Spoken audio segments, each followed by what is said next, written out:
Yes, we're going to talk about why these last two games and why it hasn't worked. But I think to then chuck away everything that's happened before that, it's a bit of an overreaction. It is. I'm sorry.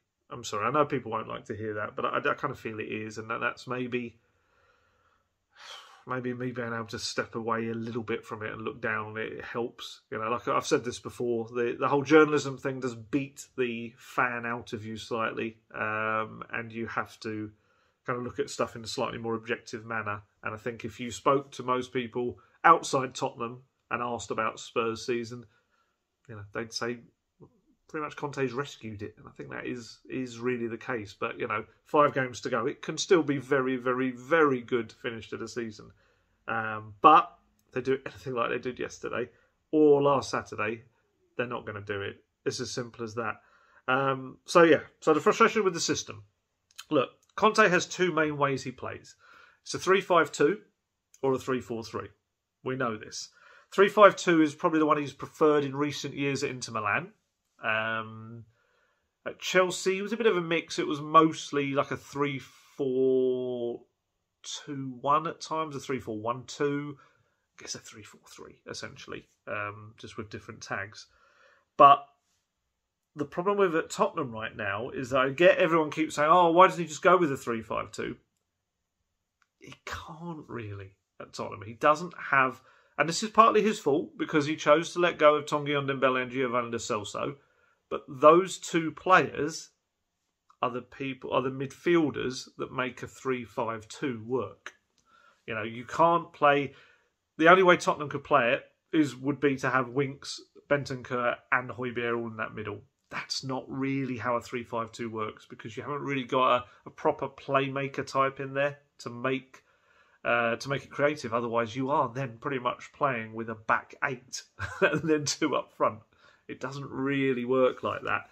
And we've kind of seen it. I think probably the one time it worked okay was against Liverpool, albeit a very, very understrength Liverpool. Spurs did create chances that day. Tried it again against Leicester, although I think it was Skip in there. I think it was Skip. Yeah, it had been Skip, Winks and Højbjerg. But that wasn't really working, and it was only really when Lo Celso came on, and for Winks, then you had that creative player in the 3, and Spurs went on, you know, to win it. Obviously, I'm not saying Lo Celso was directly involved, but the shape changed a bit. So he's not going to get rid of the back 3. That is the Conte way. That's what he does. That's how he plays. I'd be stunned if he dropped the back 3. I think that is just the way his teams are built upon. But yeah, the 3-5-2. I think the only way around it is maybe if you could convert 쿨루셉스키 to be able to play in that way. If he were to sit behind Kane and Son rather than out wide. But again, and we're going to have to keep coming back to this. The 3-5-2 and the 3-4-3 only work, or the main key aspect of them is that width from your wingbacks. And if your wingbacks are utterly pants, to put a technical term on it, the system just crumbles. Because what you'll see is, with a 3-4-3 especially, is that, and we've seen this in recent games, the opposition will just put another man in midfield. They will crowd it out, and there's less space, less ability to play through. So you have to go wide. And if your wide men cannot do their job, the system falls down. Look, like I say, Ryan Sessegnon came in. Reguilon was poor last week. Really, really poor. Ryan Sessegnon came in. And whether it's a hangover of still being nervous about his hamstrings and just, you know, not pushing himself, again, just didn't really take it. It was sometimes you tried to get to the byline, but then the cross wasn't good enough. And then on the other side, you've got Emerson Royal. Emerson working tirelessly to destroy stereotypes about Brazilian footballers. So fair play to him on that. Honestly, but being serious, at the moment, he's not even attempting to try and do something attacking, which is I'd almost rather he did that and won a corner if possible. Because right now, there's moments where I look at him, and if he doesn't have someone alongside him to pass infield to, a straight square ball, he just panics. He doesn't know what to do with the ball. He just kind of stands there with it. And by then, the entire defence is flooded.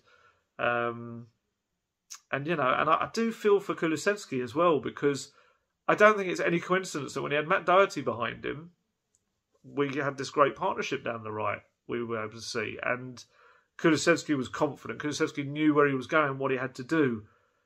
Emerson gets the ball. It's only coming to 쿨루셉sky if 쿨루셉sky is standing right next to him. Whereas Doherty could pick him out with little threaded passes. He could play clever balls through to him. And it's really impacted on 쿨루셉sky's performances. Really, really poor.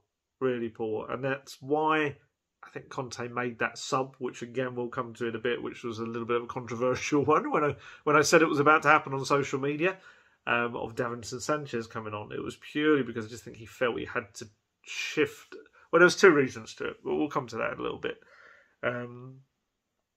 But there is a blueprint. There's a blueprint that's kind of forming in Tottenham matches, and that's especially in games like that against teams that will sit back. And the blueprint is Tottenham score first, bang, that's it. They will score more goals. They will, because the opposition team have to then open up and come at them, and the space behind is what Tottenham. It suits their players. It has always, whether it was under Poch, whether it was under Mourinho, even Nuno as well. We know it's not rocket science. On the counter-attack, Spurs are one of the best in the Premier League. They are. They've got the players to rip you to pieces. And we saw that against Newcastle was a really good example. Newcastle stayed really compact first half. Then they scored, and ironically, they did the opposite. They kind of took confidence from that and started to push on. And Eddie Howe said afterwards, everything I told them to do, they kind of undid themselves. So Spurs got their goal. Second half was like a landslide. And that is the way it works. Whereas, a good example of that, Spurs have only won one 1-0 game under Conte in 30, I've written it down, 31 matches. That was Davinson Sanchez's last minute kind of headed winner, or winner against Watford on New Year's Day. Every other time, when they've gone on to take the lead, they pretty much have always gone on to score again and again, because that's the way they play. That is. And we know the problem is, if they don't take that lead, if they don't get a goal, it doesn't even have to be the lead. Sometimes it's just getting a goal back kind of opens up the other team. And whether that is through a bit of magic from a Kane or a Son or now a 쿨루셉sky, if that doesn't happen, or even a set piece, let's say, if that doesn't happen, Spurs struggle. And they do. Look, Conte explained it afterwards. I did kind of understand his explanation. He said he brought on Sanchez because he felt set piece wise, Spurs were starting to struggle with what Brentford were doing from not only corners and free kicks, but also from those flat, long throws that they were chucking into the box. So he felt that I'll bring in Sanchez. That's another big kind of head in the box, and then that allows Davies to go out to wing back. I don't think he was going to risk Reguilon because of the groin problem. But look, and also I should point out that Tony hit the post, didn't he, after Sanchez had come on from a set piece, I think it was as well, wasn't it?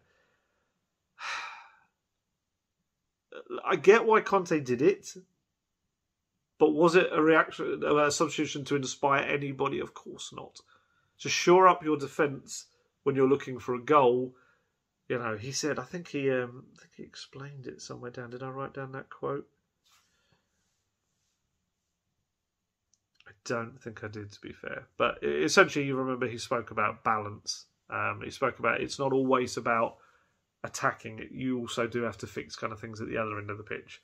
But I think it's just the fact that if your first sub is going to be Davinson Sanchez, I think you instantly know, not only the fans, but probably the players as well, are probably thinking, and ultimately, he doesn't trust that bench. He doesn't. You can see it. You can see it the way he looks at it. It's like he doesn't believe these players are going to come on and completely change the game. And that's why, and I think I've said this before, I just keep getting the feeling that I think Bergwijn and Lucas could be off this summer. I do.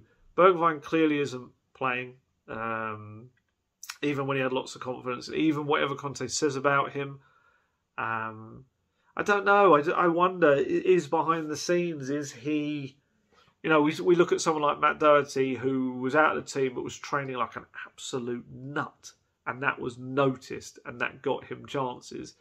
is, and this is purely me wondering, is maybe Steven Bergwijn not reacting in the same way to disappointment of not playing. You know, different players have different psychological kind of makeups and the way they react to stuff. Some need an arm around the shoulders, some need a kick up the backside. It kind of works in different ways, and perhaps that's what's happening with Steven Bergwijn. I don't know, but just the fact that I can't explain otherwise why he's not getting more minutes.